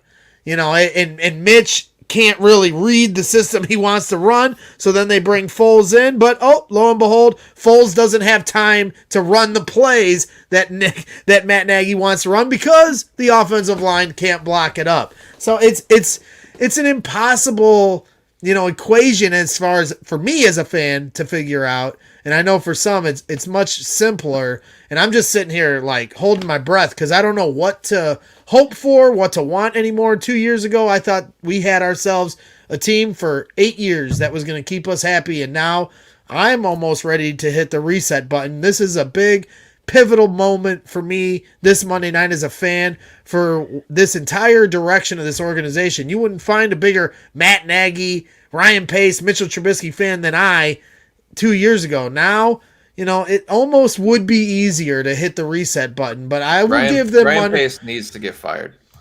Period. Yeah, I don't disagree with you. I like the redemption story. I like guys that, overcome, climb the mountain and get to greatness, but I also understand when it's time to hand a person their walking papers, and at some point you got to say enough's enough. So, well, he's had two coaches now. Both coaches relatively are probably going to fail. He had a good hand in building this defense back. I'll give him that. Matt Nagy has been very fortunate to have a good defense because we'd be talking about him a lot different if he didn't have a good defense. But Pace has made too many giant errors that if he's going into another draft next year where this team really falters and they're in the 14, 15, 16 realm where they could possibly get a quarterback, he doesn't deserve to make that call. And I think just the way that he analyzed the personnel, he did it again. When he loses a guy like Leonard Floyd, he thinks he needs to plug it in with a guy like Robert Quinn and give him a big contract. Just like when he lost Brandon Marshall, he immediately thought he needed to draft Kevin White, which wasn't necessary. So he makes these personnel decisions that, just are head scratching, but then they end up setting this franchise back because this defense is ready to win we're ready to win a Super Bowl. Is going to curse, but they're ready to win a Super Bowl right now. And because of the decisions that he made, they're not even going to contend for one. And at this point next year, you're going to have to make decisions about how you're breaking this thing up because the offense is not there. The pieces aren't there. And that's on you. Is it true that the Bears had a chance to get Ballard as GM? Is that true? That is true. I mean, just look at what he's done. I mean, he had some connections to Kansas City and some of those guys over there over the years. Just look what he's done in a short time over there. Obviously, they have a solid D-line. They put some play. They built the defense. They got DeForest Buckner, and he's built one of the best young offensive lines in football. I mean, it can be done. A guy that they could have hired that knows about, the trenches and building a team. Ballard he spent a lot of time with the Bears. That's kind of how he came up. And then they hired, Pace instead, and I think it's time to to move on from Pace and get someone that knows how to build. It's time to even move this structure up even higher than Pace and change some things because when you decide that we need a new GM and you have to hire a consultant to help you make those decisions, you're not of sound football mind. You're bringing in Ernie Accorsi to make a decision for you because you don't know what the hell you're doing. You inherited this team because you're a descendant of a Hallis, but you don't know football, obviously, to even be able to make that decision, or you don't have the right guy hired to make that decision. So that's a problem. And whatever Ted Phillips' role in this team is, it could be better served with a guy that actually knows football. Ted Phillips is like a glorified accountant, so he can just get the hell out. And I know that it's probably boys club with the Michalskis and these guys, and they're like family, and they're just gonna keep beating the around the bush with this shit. But you're gonna need to wise up here and make some big decisions. And if I could talk to George, I would say that he probably wouldn't like it because he seems like. Speaking of the Hallis lineage, you see the Matt Nagy gator that he's wearing over his face, and I actually got something pretty cool in the mail today. Check it out. Here, it's a little folded. Let me get it right for the camera. Check it out. My guy Mike Schaefer over there at Deep Dish Tease, I was shouting him out today. Here, I turned the wrong way. See the GSH on the side? You like that, Jake? Got mine. I got the navy blue and the white. Our guy Mike Schaefer here from Deep Dish Tease. he sent them over. I wanted to give him another shout out. You can get them in blue and in white. We're not opposed to shouting out guys with great creative work here I at like Bragg's that. You in the should keep Stands. that. No, you just keep it on your face. Well, okay. Shane Finish from the the show like this. Shane suggested that I just go like this with it completely. How's that? Oh Does that yeah, look good? you look way more handsome now. Very well. That's not very nice because my eyes are infamously. I don't even know how to talk anymore. Yeah, but they're beautiful. They're milking beautiful. those eyes for They're years. beautiful eyes, is what I'm trying to say. Yes, I got a big mouth, but I got beautiful eyes, and that's how I tricked Jenny into marrying me. So. That's all I got for you. But shout out to Mike Schaefer. Check out those Gators at deepdishtees.com. Some really cool stuff, and thank you for getting that along to me. And, that was pretty much it. I wanted to give him a shout out. I did have a couple top shots here for the night. I wanted to share this one along. Here, I got to find it, though. Man almighty. I'm sorry, Jake. Here was Here was a little moment in the stands last week, Johnny. I'm always harassing you. Hey! Green Bay sucks! Green Bay sucks! Green Bay sucks! How you like that? There were 2 Green Bay Packer fans at this game. Yeah, that's when when people are just missing football. They just show up in other It's like teams. being in London. Yeah, like when I was at the Chiefs game a couple weeks ago, somebody wore the Fitzmagic jersey, the Dolphins jersey, which does have a slight connection to the Chiefs because they did beat the Patriots the last week of the season to get us the bye last year. So it's just trolling. It's just trolling. It's Bears Titans. I'm out there enjoying my time at Nissan Stadium there. I'm rocking the Brags in the Stands hoodie. And the Bears got their ass whooped. But I got to deal with Packer fans, so we got to keep those people in check. Here were a few more sights and sounds. I got to get up close. I said I was going to behave and stay in my spot, and then, of course, Jake, I did not. You know how I am. I couldn't help myself. But we're on the broadcast. You were walking all over the place. Well, it was a little more lax than I thought it would be. And not everybody claimed their seats because, they have all the seats separated. And then the ones that aren't used or sold or however it works, they're zip tied closed. So then, for people that seats that are unused, they're just unzip tied. You can see them. They're clear. And then if nobody's there, I just kind of invite myself into the seat. I can't help myself. This was my final top shot of the night. This was on this day in 2005, oh so long ago. The longest kick return in Chicago Bears history. Whoop! Nathan Vasher. What do you think of that, Johnny B? Do you remember watching this game?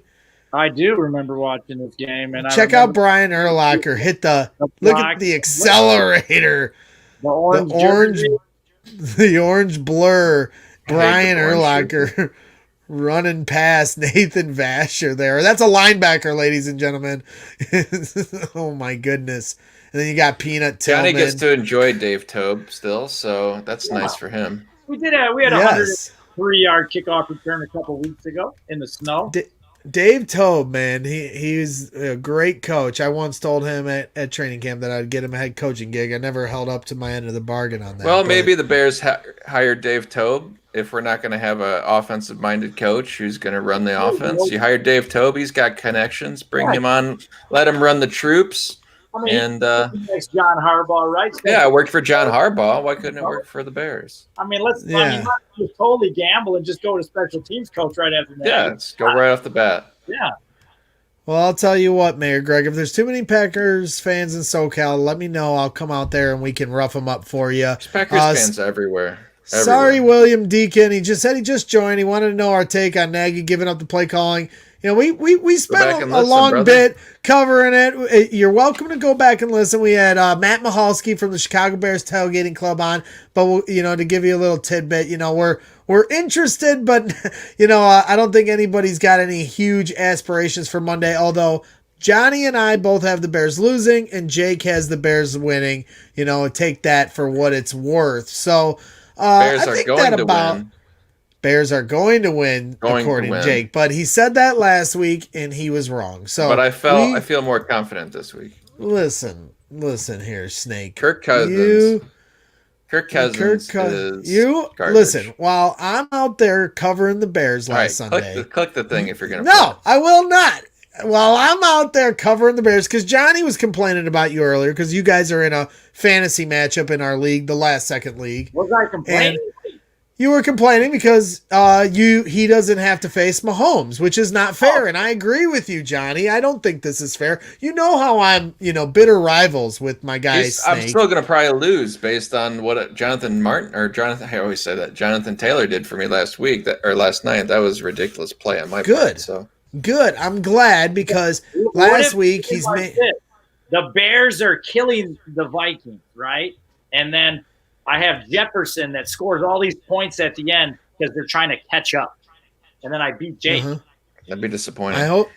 I'm rooting for that, Johnny, because there's nothing that gives me more joy, especially when the Bears are in a losing spiral, than to root against my guy Jake. I don't know why, but nothing gets my blood.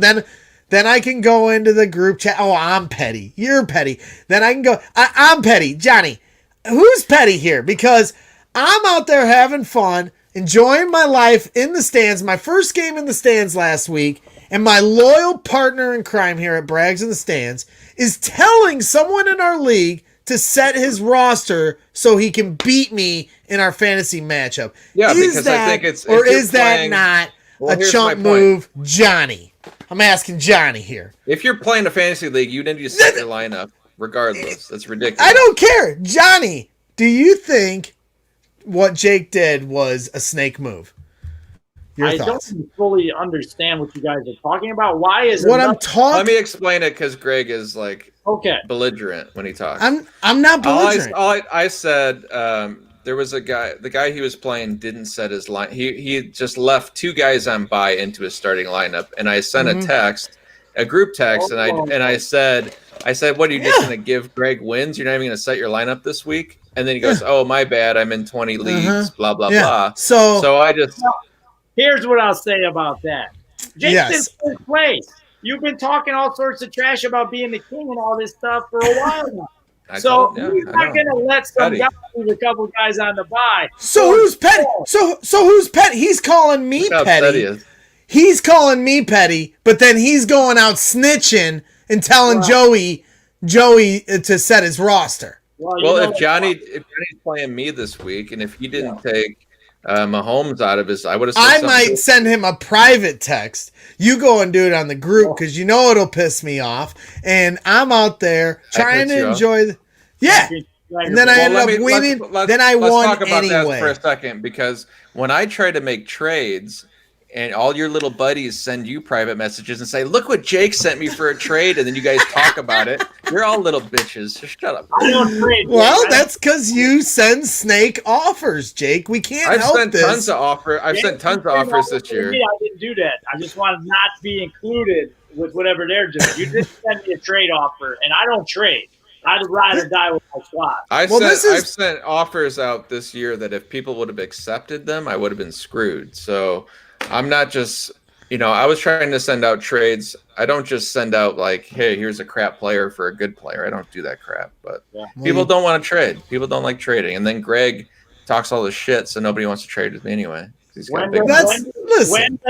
put that gator on your mouth. When does the king lose his composure? When he knows his reign is about to stir the pot. I know. He calls himself the king, but he's been looking upwards at me all year. Listen. I called you the king of this show's tournament we have going on. And now he's holding the crown. No, I show respect. I said the king. Go back and run the tape back when I thought you were still holding the crown this week. Yeah, run the tape back because I did. And you won't show me. I'm sorry. Well, I got the mask on now, and I can't multitask like our guy Matt Michalski, who can answer questions and make catches while we're arguing here. I'm sorry. But it is. And yes, I like stirring it up. I like getting the group chat going. I hate everything that you are in fantasy football, Jake, and I want to take you down. So that's what this is all about. So everybody that's tuning in, everything that I am in fantasy football is I've won like 5 titles, and Greg. Listen, I don't care because I'm the current champ, and you will show me respect. Okay, so we got a question. Let me tell a quick story about fantasy football. Oh my God! One of the first years we played fantasy football, there was a trade that was made, and Greg was so upset about it that he basically refused to pay any money. And then everybody refused to pay any money, and I won This the league was that 20 year years because ago. He had to cry his little eyes out because a trade was made he didn't like, and then everybody, bailed on paying money, and I got screwed. So if anyone should be upset, it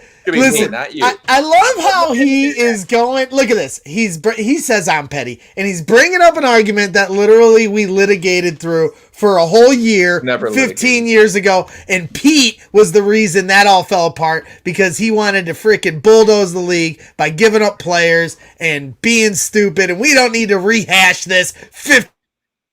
I just muted his mic because he's getting really upset. I'm trying to call him. I got to calm him down a little bit. Let him. I would have paid my money.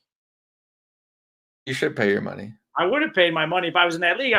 I'll start playing with stuff. I'll start playing with stuff right now. That's what we'll do. Anyway, I learned how to change the camera. Let's get to the question. What was Bear Truth's question? All right. We'll get to the question before we jet on out of here. Yes, there are very deep wounds, Mayor Greg. You are seeing very deep wounds come out between me and Jake. We are like an old married lesbian. You are right. We are like a married couple. There is no question about it, but we will answer your question, Bear Truth 9, finally. And he wants to know, do we see Mooney as a top 3 rookie at his position? He believes he can be really good, but haven't kept up with the other receivers to really know. What is your thoughts there, gentlemen? I'll let you go first, Johnny, since we've been crying for a whole 20 minutes. I love Mooney. I wish he was on the squad with Mahomes and with Andy Reid. Just little things like you see him do.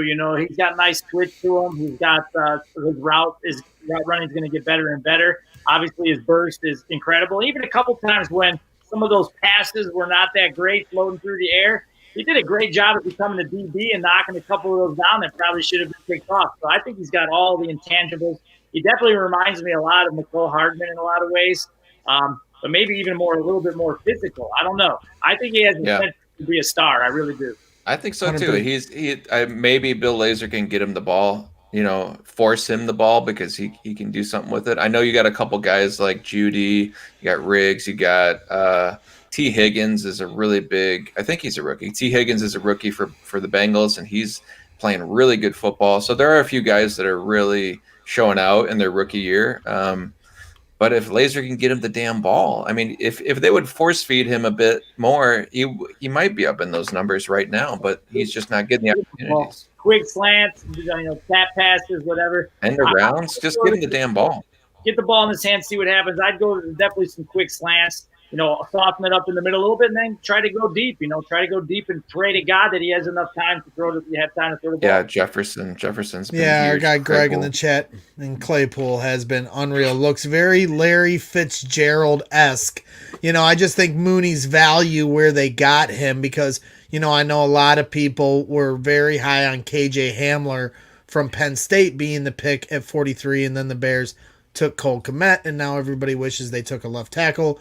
But to get Darnell Mooney later in the draft, who is a KJ Hamler, a poor man's KJ Hamler, so to speak. I haven't seen too much from KJ out in Denver, and I know they've had quarterback injuries, and I know he had some injuries himself. But it's a mess too. Exactly. So I'm not saying KJ's not a player because I'm sure he is, but for the Bears to have Darnell Mooney, 5th round pick, is that what he was, to be able to show what he's showing so far? And I heard him do a press conference talking about how he wants to be everything that Allen Robinson is as a wide receiver. So for him to have that kind of a mindset, you hear the mentality he takes every day when he comes into practice. Sounds like he's a serious player. So, yeah, I'm really excited about Darnell Mooney. Bought a jugs machine with his first check. So there was a large Darnell Mooney family contingent at the Bears game on Sunday, last Sunday as well. Oh, really? Is that who you were sitting by?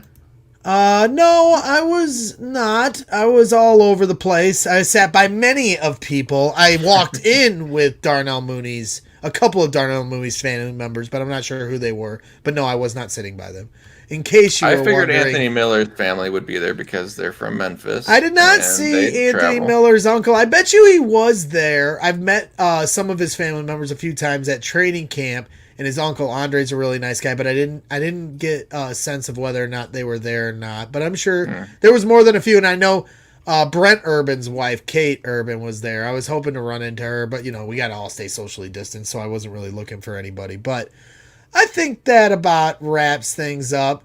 No, Mayor Greg, I'm not throwing anyone under the bus, but yes, there was a certain somebody calling people out. But before I give my official goodbye to our loyal listeners here at Brags in the Stands, I'm going to let Johnny B sign out, as he always does in typical Johnny B for 3 fashion. So go ahead and hit it, kid. All right, guys, I'm feeling really good about these plays this week. The virus is in full effect with these teams, and it's a little bit crazy this year. So check that out on the Game Day Picks on Sunday morning as well as usual. And don't forget, we got the Dan Hampton Danimal Hall of Fame 2000 jersey we're going to give away with the next duck race. That second duck race will premiere next Friday night here on Brags in the Stands. And remember, money won is far sweeter than money earned. Johnny B, see you on the flip side. I'm out. There we go. Johnny B. Shout out to Johnny B, always working hard, and to have a giveaway for our loyal listeners here at Brags in the Stands, like a signed Dan Hampton jersey. Can't thank him enough, and everybody that he's involved with that's gracious enough to pass those kind of gifts along. We appreciate you here at Brags in the Stands, and also want to thank our guy Matt Michalski for hopping in the chat and coming on Brags in the Stands. He's a good friend of mine, and from the Chicago Bears Tailgating Club. You can normally find him and his dad. There he is in the middle, Ken, on the corner of Wabash and Cermak. But unfortunately this year, with everything and COVID restrictions, haven't been able to tailgate with those guys as much as I'd like to. But shout out to Matt for making his first appearance on Brags in the Stands. I'm sure he'll be making many more when we're tailgating together on live tailgate pregame shows. I can't wait for those days to come, but until then, we'll hang out here in our homes. I also want to thank everyone in the chat for coming on in. Yes, Kofi, this is a Bears channel. Go ahead and hit subscribe on your YouTube. We are a Chicago sports podcast. We do everything Chicago sports. And of course, we talk about our Chicago Bears every week. I want to thank Bear Truth 9, Mayor Greg. I want to thank Chubbs for coming on back. You guys are loyal listeners, of course, Brandon and all you guys, William Deacon, everybody for hanging out all night long. You guys make it a better show by interacting and chopping it up with us and trying to figure out this Matt Nagy debacle and the one Chicago Bears. So that wraps things up for this Brags in the Stands special. Hopefully the Bears can get something done Monday night. I'm sure we'll be bringing you some fun post-game coverage, so keep your eye out for that. I'm G Brags, my man Jake. We're signing out for the night, and make sure you always bear down. How about them Bears?